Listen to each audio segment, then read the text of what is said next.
I'd like to welcome everyone to this, our final event of our annual student conference here at Grove City College, the event we call the Austrian Student Scholars Conference. As we did last night in our kickoff event, we have a lecture in memory of one of the great Austrian school economists. Last night it was Hans Sennholz, and tonight it's the dean of the Austrian School of Economics, one of the great 20th century economists of any school of thought, Ludwig von Mises. Ludwig von Mises was instrumental in hiring, or having hired by Grove City College, Hans Sennholz as chairman of the Department of Economics here. Ludwig von Mises was a good friend of J. Howard Pugh, and it was sort of Pugh University in those days, right? And so when J. Howard Pugh was looking for someone to chair the Department of Economics, he asked Ludwig von Mises who he might recommend, and Mises recommended his student. Remember that, all you students? Looking for good recommendations. To his student, Hans Sennholz, and the rest, as they say, is history. Well, it's a great pleasure for us to have with us this evening to deliver the Ludwig von Mises Memorial Lecture, Dr. Timothy Terrell. Dr. Terrell earned a PhD in economics from Auburn University and has taught at Wofford College in Spartanburg, South Carolina since 2000. Dr. Terrell is a senior fellow with the Cornwall Alliance, an associated scholar with the Ludwig von Mises Institute, a policy advisor with the Heartland Institute. He is also on the editorial staff of the Quarterly Journal of Austrian Economics. Dr. Terrell writes on regulatory and environmental policy issues and has given testimony to a congressional committee on environmental regulation. He also writes on more general economic topics, and his most recent paper is The Economics and Ethics of Frederick Nymeyer. This evening, Dr. Terrell will speak on the topic From Wittenberg to Vienna, Pathways from the Reformation to Austrian Economics. Dr. Terrell.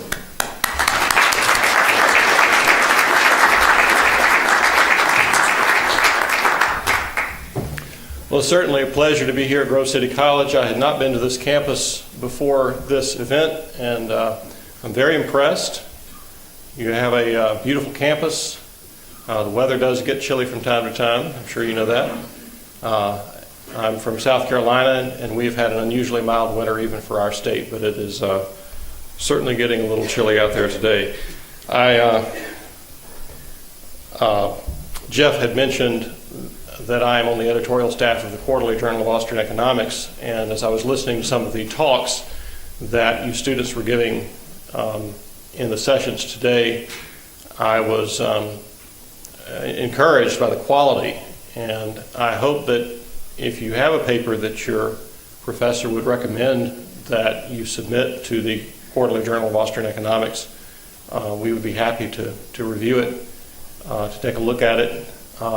And we're always happy to receive submissions from up-and-coming scholars such as yourselves. So I will be looking forward to receiving some papers, perhaps after you get to grad school. Some of you that are making plans in that direction.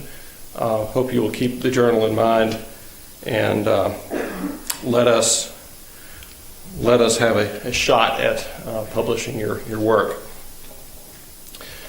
The beginning of the Protestant Reformation is commonly dated to Martin Luther's nailing of 95 theses on the power and efficacy of indulgences on the door of All Saints Church in Wittenberg, Germany, on October 31st, 1517, 500 years ago this year. The church door was a sort of community bulletin board, and Luther's list was a way of opening a public debate. Within a year, a German language version, the original was in Latin, had gone viral throughout the region, and other pamphlets and books soon followed. Today, many people think of the 16th century Reformation as an internal dispute by Christians or among Christians over arcane theological concepts that have lost their relevance and force. For the modern secularist, the Reformation might be seen as simply another excuse for Europeans to kill each other. But in my view, the implications of the Reformation are more than ecclesiastical or theological. They include shifts in economic thought as well, and Protestant ideas have had a lasting impact on our way of thinking about markets and liberty. This lecture is, as the title indicates, about the intersections between the Protestant Reformation and Austrian economics. And as Murray Rothbard does in his great 2-volume work on the history of economic thought, I will expand the scope of this talk beyond economics, strictly speaking, to include some of the Reformation's influences on thinking about liberty and the role of the state. There is, of course, no one religious or irreligious group that can claim to have birthed Austrian economics, and certainly Protestants, Catholics, Jews, atheists, and others have had a part in its development. However, it is also clear that discussing the history of this school of thought would be dreadfully incomplete without consideration of the many contributions that Protestants, and I'll be more specific, Protestants in the tradition of Luther and Calvin have made in the last 500 years. Some who are better known as theologians contributed to economic thinking simply by treating merchant activity as morally benign rather than vilifying market activity. And while it would be absurd to think of someone like Luther or Calvin as a libertarian, we do see Reformation thought contributing to moral boundaries on the authority of the state.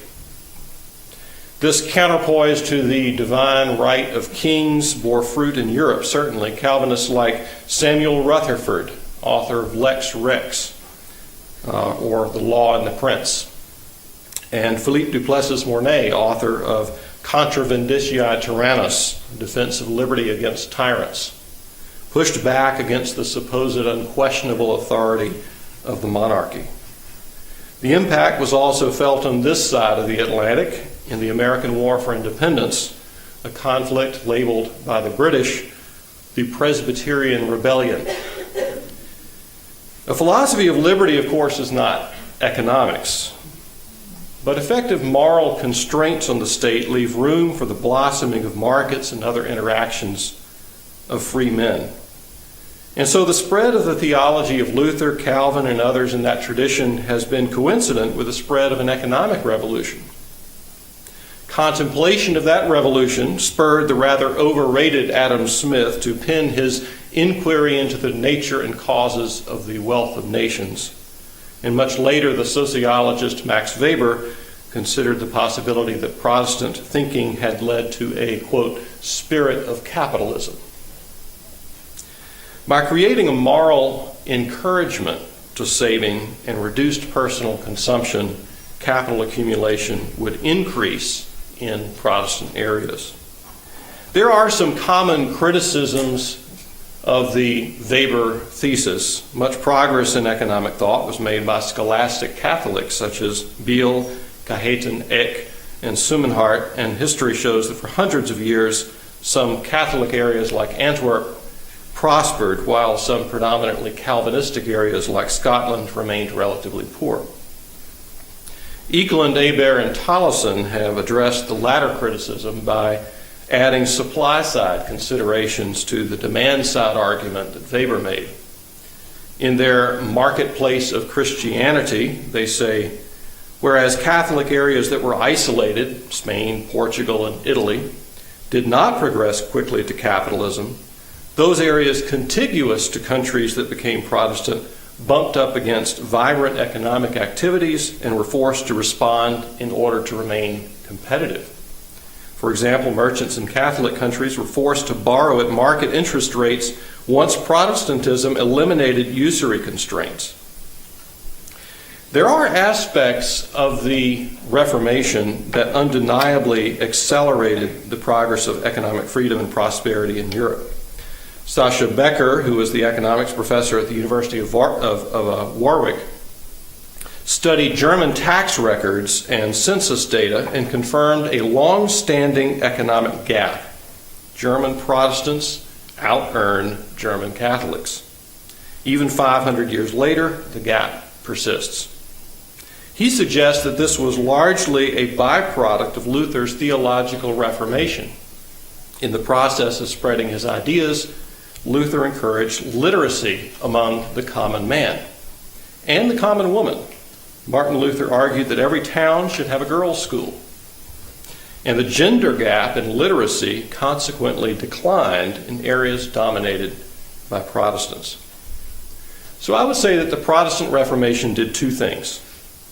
It had the effect of encouraging liberty, promoting non-ecclesiastical work as a potentially virtuous calling, and boosting capital investment, either directly or indirectly.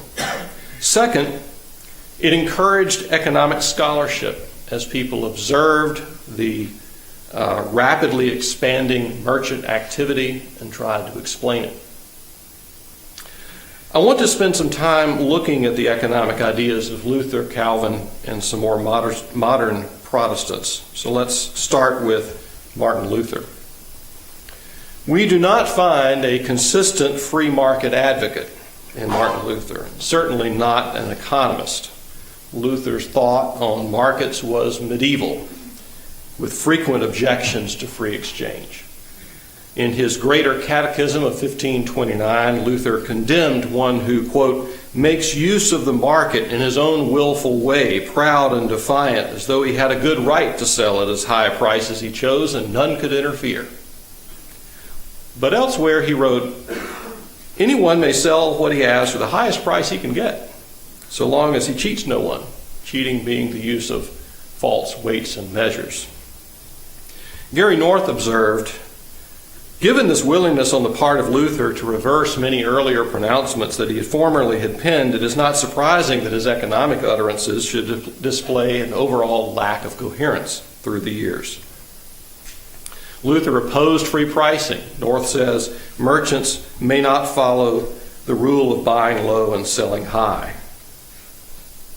On such a basis, Luther wrote, trade can be nothing more than robbing and stealing the property of others. The rule ought to be not, I may sell my wares as dear as I can or will, but, quote, I may sell my wares as I ought, or as is right and fair. For Luther, there was a separation between the market price and the just price. Luther said, now it is fair and right that a merchant take as much profit on his wares as will reimburse him for their cost and compensate him for his trouble, his labor, and his risk. He was generally opposed to borrowing. Even today, the German word for debts, Schulden, is the same as the word for guilt. Yet he said that loans were valid contracts. Interest, he said, is a common plague that all have taken upon themselves. We must put up with it, therefore, and hold debtors to it. He did argue for a maximum 5% interest rate.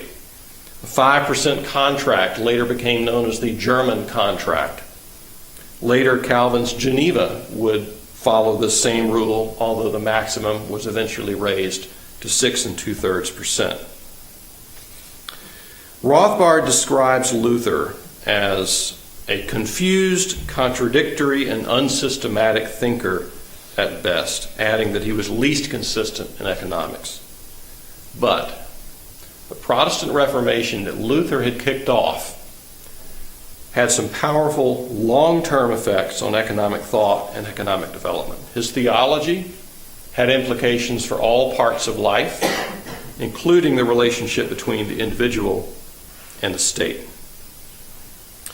Kenneth Underwood notes that from Luther's religious convictions, he, quote, elaborated ideas of considerable political influence.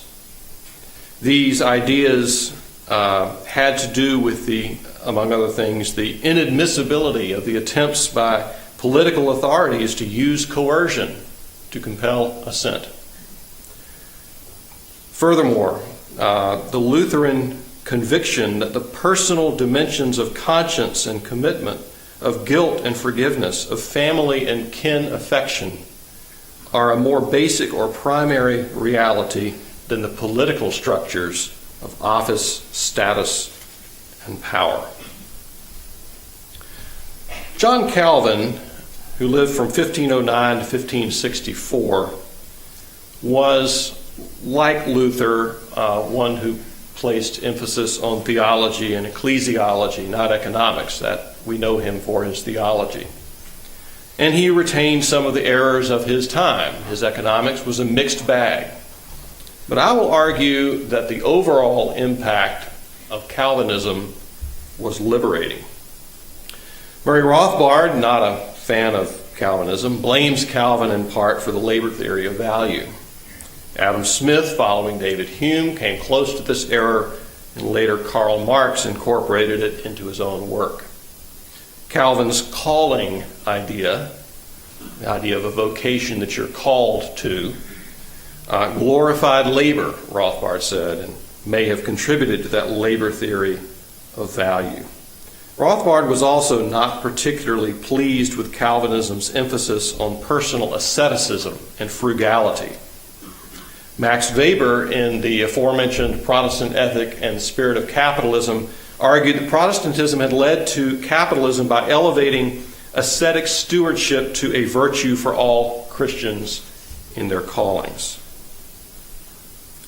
Ekelund, Aber, and Tollison, in the book that I mentioned also earlier, The Marketplace of Christianity, suggest that Protestantism led to economic growth relative to Catholicism by reducing the number of religious holidays and time-consuming pilgrimages. Also, Calvin's encouragement of capital accumulation produced interest groups that were supportive of property rights. H.M. Robertson suggests these groups then put pressure on Protestantism to further emphasize property rights as Protestantism progressed. Robertson said that the doctrine of the calling did not breed a spirit of capitalism. He says the spirit of capitalism was responsible for a gradual modification and attrition of the Puritan doctrine. North says that Calvin had little respect for, let me get my slides caught up here. Yeah. Little respect for businessmen in general, to whom he referred as those robbers who hope for a catastrophe in order to raise the prices of their goods. But Ronald Stone points out that in comparison to others of his time, he took a benign posture toward mercantile activity. His real world involved, as Stone says, shopkeepers, traders, and craftsmen, as well as clerics and academics. He was relatively free of the medieval distaste for commerce. His world was that of urban commerce, and he affirmed it. The exchange of money and goods was affirmed. The institution of money itself was not suspect. William Monter observed that Calvin's Geneva hosted a burgeoning merchant class with 50 merchants in the city in 1536 and 180 by the late 1550s. McGrath says that a culture of free enterprise flourished in Geneva, in large part thanks to Calvin's benign attitude towards economics and finance. And he grasped some of the essentials of economics that allowed businesses to prosper. He did uphold the right to own property. I didn't mention it earlier, but at this time there were a number of Protestant sects in Central Europe that were running around stealing things from people and breaking into houses and doing all of this with the idea that this was approved by God because God had made all things in common, and therefore they practiced a kind of brutal communism. Calvin objected very strongly to that and affirmed the right of private property. In the 4 last books of the Pentateuch, Calvin wrote, "For it is necessary for the preservation of human society that each should possess what is his own, that some should acquire property by purchase, that to others It should come by hereditary right, to others by the title of presentation. Political government requires that each should enjoy what belongs to him. In provision for the poor, Calvin again relied on moral persuasion toward charity, mostly, rather than coerced welfare. But Calvin was too inconsistent to be an icon of laissez-faire economic policy. The Geneva municipal government supported a hospital, which also served as an orphanage, welfare office, and public health service, provided public education, and regulated some prices. Fires and chimneys were also regulated, and citizens were forbidden to hire themselves out as mercenaries. Calvin also objected on moral grounds to labor contracts that did not provide what we would call a living wage, but he did not support any type of minimum wage. So we could say that Calvin was morally opposed to some aspects of the market economy, but in many cases, not all as we've seen, but in many cases he stopped short of trying to make that a political matter. Douglas Kelly points out that Calvin's arguments related to the civil magistrate basically constrained the power of that civil magistrate. But he was determined to show that true Protestants were loyal to the civil magistrate and were no danger to the king. They were not political revolutionaries, as some of the other Protestant groups had been. Calvin also eagerly dissociated himself from John Knox's more radical stand for civil resistance in Scotland in the late 1550s. But Calvin's thought underwent some evolution on this, Kelly says, during the religious wars in France. Again, I'll let my slides catch up here. If you've not learned in a Western civilization course about the religious wars in France, truly a terrible and often unmentioned episode in European history. Protestants and Catholics going at each other, hammer and tongs. Let me move ahead here. I do want to mention a few things about Calvin's views on usury. The definition of usury is commonly confused today. We tend to think of usury as a high interest rate. How high is high? Well, does that mean 10%? Certainly Luther would have thought 10% was very high. Does that mean 20%? 100%? So it's uncertain.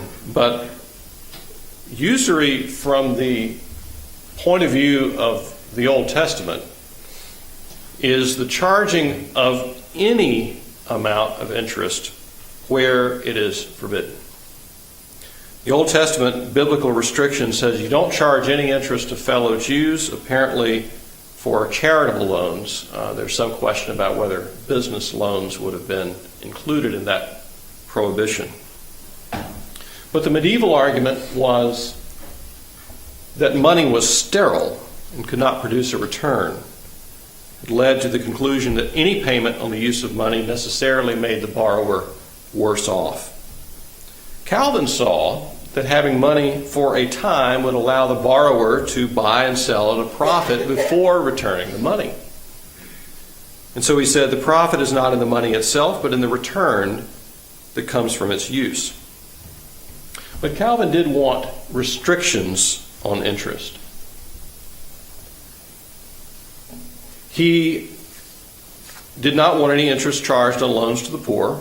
He wanted interest rates capped, as I mentioned earlier, at a maximum of 6 2/3%. He said any civil law regarding interest payments should be obeyed by Christians. And he said no one should be a professional moneylender. But Rothbard said that Calvin had broken with the formal ban and that this was a liberating breakthrough in Western thought and practice. It threw the responsibility for applying teachings on usury from the church or state onto the individual's conscience. Calvin's followers then removed more restrictions. The Dutch Calvinist Claude Salmez justified not only professional money lending, but also interest-bearing loans to the poor. More money lenders meant more competition, producing lower rates, so having more professional money lenders would help the poor. Unfortunately, more modern Protestants still fall into the same old errors on, again, I keep falling behind with my slides here, falling into the old errors on usury. Tim Keller, in his book Ministries of Mercy, which I believe is from the 1990s, it's an older book of his, wrote that oppression is in any social condition or unfair treatment that brings or keeps a person in poverty, delayed or unjustly low wages, court and government systems weighted in favor of the great and wealthy, and high interest loans are examples of oppression. And he puts references after each of these. Sometime, not perhaps now, but later, look up that Exodus 22, 25 through 27 passage and see if you see a cap on interest rates that's greater than zero. See if you can find that. So I think that Calvin contributed several insights to economics and policy. First, a doctrine of total depravity, which led to a separation of powers and limits on the civil magistrate. Second, an emphasis on vocational success and saving. This created capital and a group interested in the protection of property. And third, Christian liberty and freedom of conscience, which removed some of the barriers to freedom of contract. Moral objections to terms of contracts did not lead automatically to intervention from the state. And a manifestation of that is this erosion of the usury prohibition. Now let me skip ahead 3 or 4 centuries from Luther and Calvin and mention several Reformed thinkers who gave economics and public policy a great deal of thought. Of course, there are many scholars, some of them significant, that I'm leaving out in this discussion, but I think this will give you a sampling of some of those that are more important. Francis Wayland. Francis Wayland, who lived from 1796 to 1865, was a Calvinistic Baptist minister in New England. He described himself in 1861 as a moderate Calvinist. Between pastoring churches in Boston, Massachusetts, and Providence, Rhode Island, he served as president of Brown University. And while he was there, he wrote The Elements of Moral Science, a very influential textbook of the mid-19th century. Later, he wrote a book called The Elements of Political Economy, not the kind of thing you see preachers writing today. Wayland was essentially libertarian in his political thinking, holding to laissez-faire economic ideas, anti-war stance. Lawrence Vance, who's a Wayland scholar, has founded a kind of an institute dedicated to Wayland's thought, wrote that whether Wayland is discussing usury laws, money and banking, internal improvements, or trade restrictions, the detrimental effect of government intervention is a theme that appears throughout the Elements of Political Economy. And Wayland didn't just mention these things in passing. Vance points out that his discussion of money and banking runs 100 pages. Again, not the kind of thing you see from pastors much today. J. Gresham is the correct pronunciation, not Gresham, even though it's got an H, it's Gresham. J. Gresham Machen who lived from 1881 to 1937, was a Calvinist theologian who taught at Princeton Seminary in the early 1900s before leaving with other conservatives, theological conservatives, to form Westminster Theological Seminary in Philadelphia. In 1936, he and a small group of fellow Presbyterians left the Presbyterian Church. The denomination he left was the Northern Presbyterian Church. It was moving theologically in a liberal direction, and Machen and his fellows formed the Orthodox Presbyterian Church, which is still called by that name today. Machen was more systematically theological than Wayland, but like Wayland was a Christian libertarian of the first rank. According to Gary North, Machen was a believer in limited civil government, non-intervention in foreign policy, and private charities rather than tax-financed institutions of coercive wealth redistribution. He opposed prohibition as an unwarranted incursion into people's freedom of action by the civil government. And I will note that this got him into some hot water with some of his fellow Presbyterians who were more inclined to favor prohibition, more dry Presbyterians. Some may say that all Presbyterians are dry, but I can say that as a Presbyterian myself. North goes on to say that Machen testified before a joint congressional committee in 1926 against the proposed U.S. Department of Education. He opposed the proposed amendment to the Constitution, the Child Labor Amendment of 1935, not because he hated children, but because he recognized that the effects of this would be an unwarranted expansion of the state and possibly quite detrimental results for families. He opposed military conscription.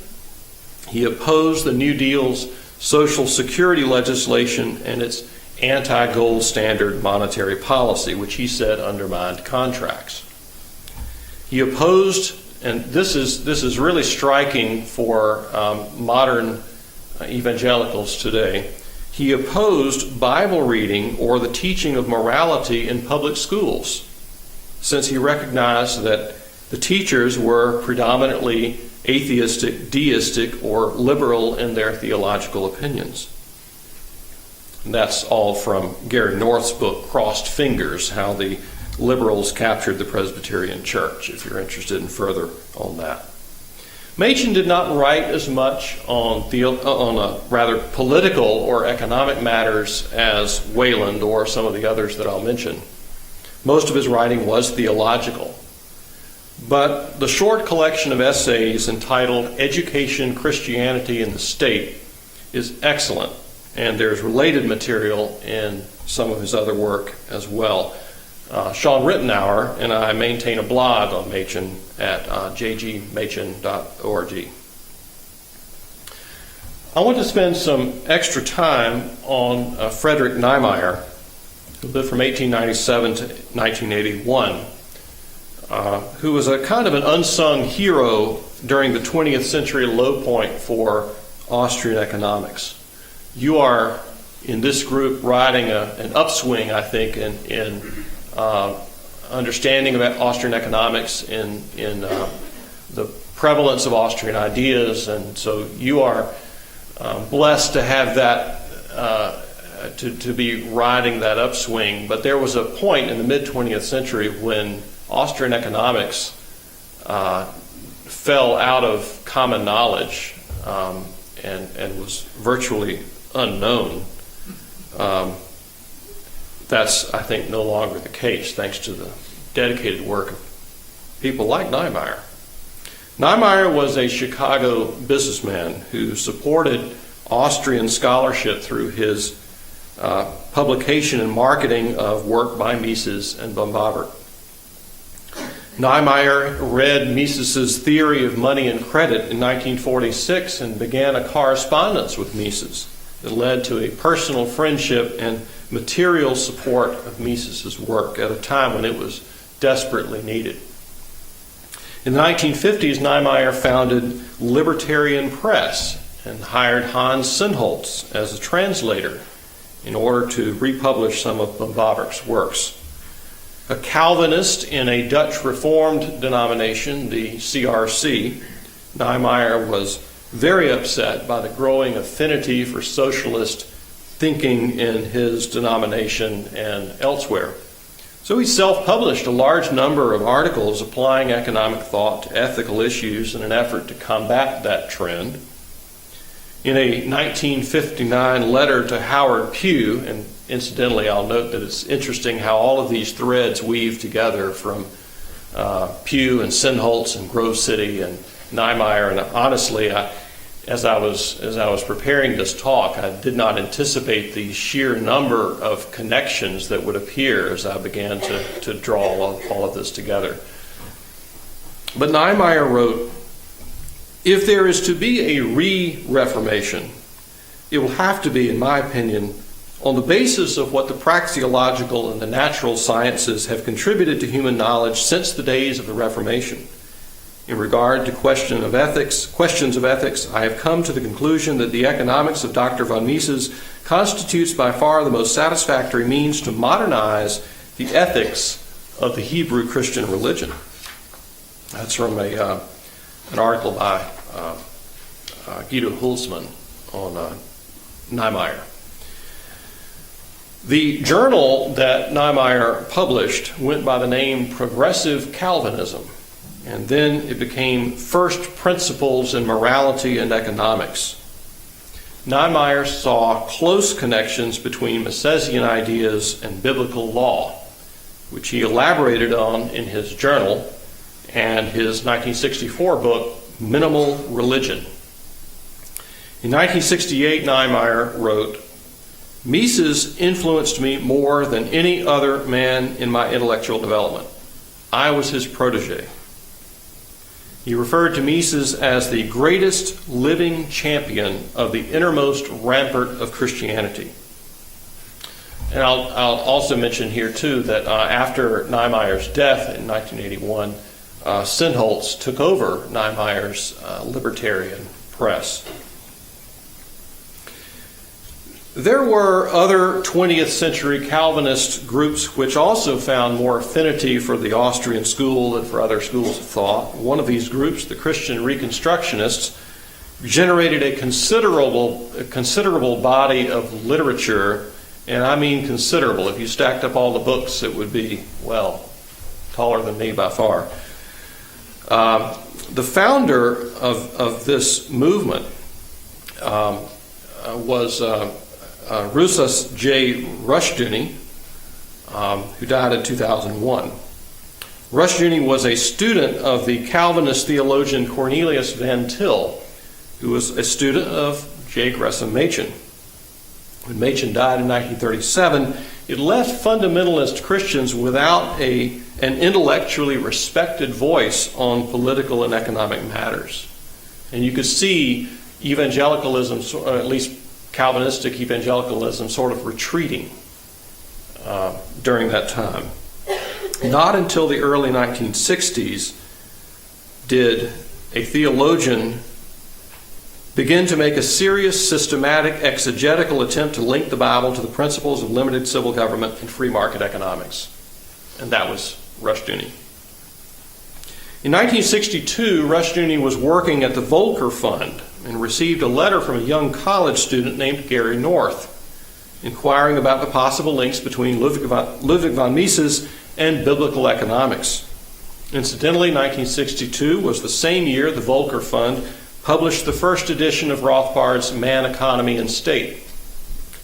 Rushdoony brought North to the Volcker Fund as an intern in the summer of 1963, where North absorbed all he could read: Mises, Hayek, Rothbard, Rebke. Leonard Reed put North on the senior staff of the Foundation for Economic Education, and North began a lifelong project to write on Christian economics. He went to Ron Paul's congressional staff in 1976 and afterward began writing full-time with his Institute for Christian Economics. Today you'll find North speaking at Mises Institute conferences, writing for LouRockwell.com, or promoting the Ron Paul curriculum for homeschoolers.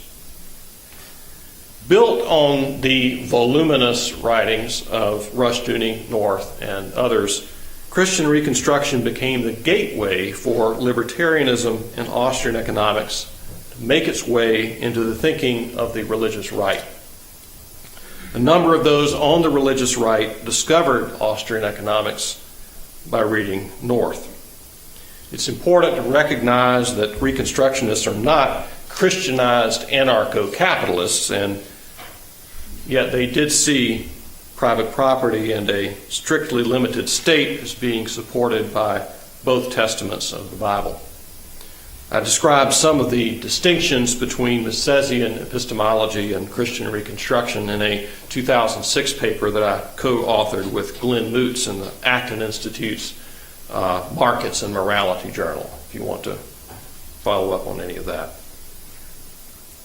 There are many others of the Reformed tradition who've either contributed to the dispersion or to the substance of Austrian economics and its outworkings in all matters of collective action. There's no time to mention them all, but I will not fail to mention that right here at Grove City College, your in-house Calvinist and my friend Sean Rittenauer is doing superb work, and his book, Foundations of Economics, is a great accomplishment. And if you think that being Calvinist implies that you are dry, dour, and cranky, then I think Sean Rittenauer should dispel all notions of that stereotype. You probably heard him laughing at supper. Thank you. As a side note, I will add that the relatively new technology of the printing press was a great aid in communicating the ideas of the Reformation.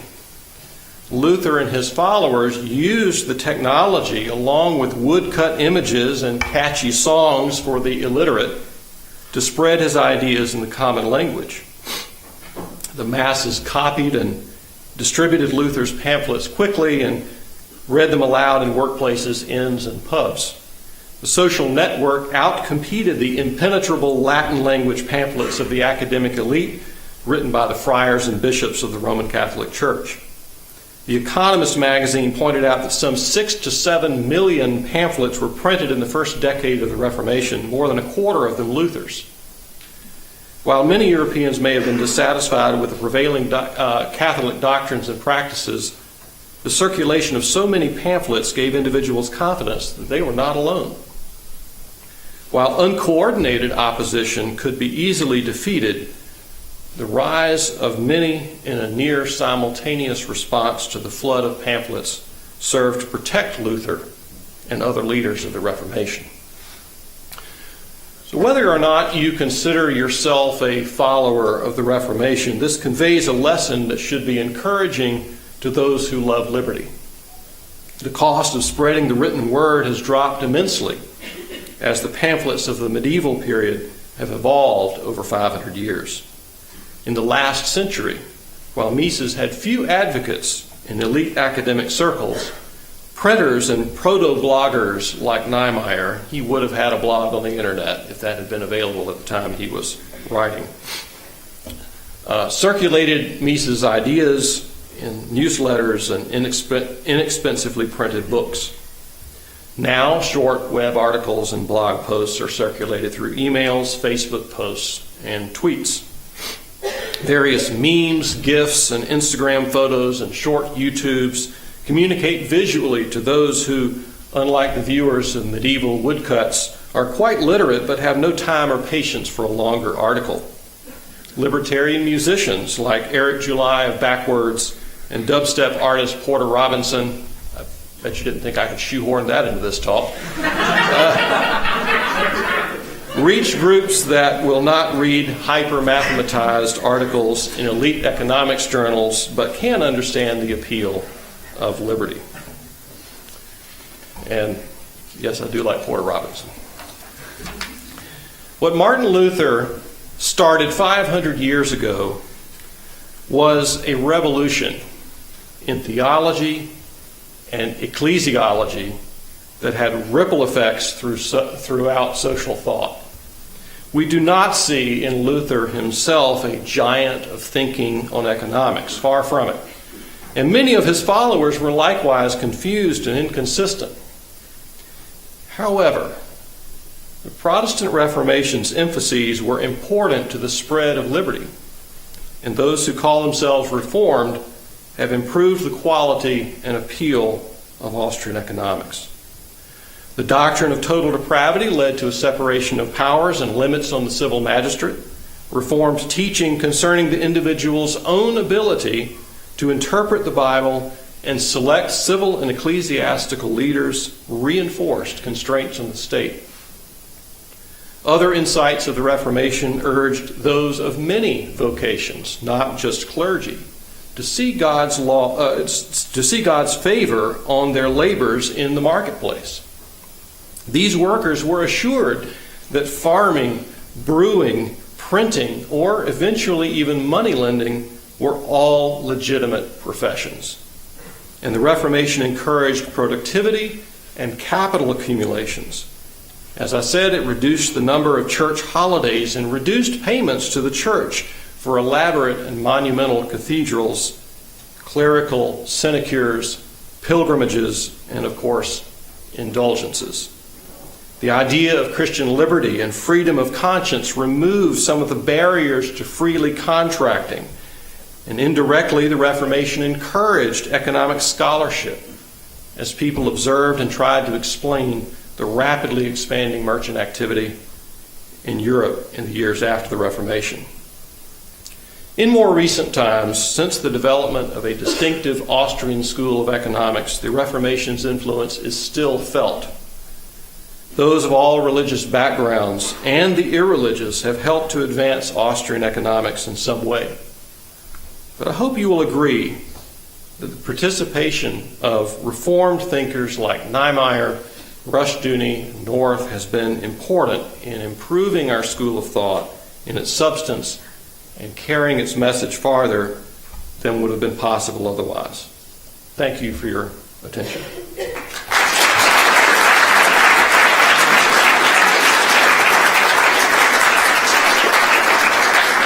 I believe we have a few minutes for questions if you have any. Yes, Tate. I found the 62% figure kind of interesting. Is that like related to the market of beast? I didn't look it up again to refresh my memory, but I do seem to recall that was a relation to that. Sort of a, see, this, if you charge the maximum, see what you're doing, you're becoming the beast. So I think that's not coincidental. Other questions? It's always a kind of a implicit social contract with student gatherings like this that if you ask a question, there's a little concern about what other people will think about your delaying departure. But yes, John. Have you come across any sort of textual evidence that, say, people in the early Austrian economists, Menger, Wofford, or others, drew upon specific Reformed or Protestant ideas in terms of their development of their theories? I mean, I know there's been some argument that they were drawing somewhat on the scholastics. Yes. To some extent. Do we know any of those from the Protestant thought? No, this is what I have delivered here today is a work in progress. I'm delivering a similar paper at the Austrian Economics Research Conference in a couple of weeks. And I'm looking for that kind of thing. So far, I've not seen any direct connection of the sort that we see Nymeyer, of course, drawing those two things together. But looking back to the founders of the Austrian school, like Menger or Bamberg, I have not seen where they go back to Luther or Calvin or Salmes and draw that that connection. Rothbard, in his History of Economic Thought, depicts this as a movement toward a liberated view of the role of the state. And I just as Adam Smith was a kind of a product of his kind of rationalist, Scottish rationalism, the kind of theme of Calvinism in Scotland affected his worldview implicitly, even if he himself did not make those direct connections. And I think you'd see the same thing with the development of economics in the 19th century. It's not something that I've been able to pinpoint, there's the smoking gun, but I don't think that takes away from the overall influence. It's not as satisfying to me either to not be able to find that smoking gun, but I think that the influence is nevertheless there. Other questions? Yes. Does Schumpeter's work discuss any of this at all? That is a very good question. I confess I don't know. But I'm glad you mentioned that because I do need to look into that as I develop this work. Thank you.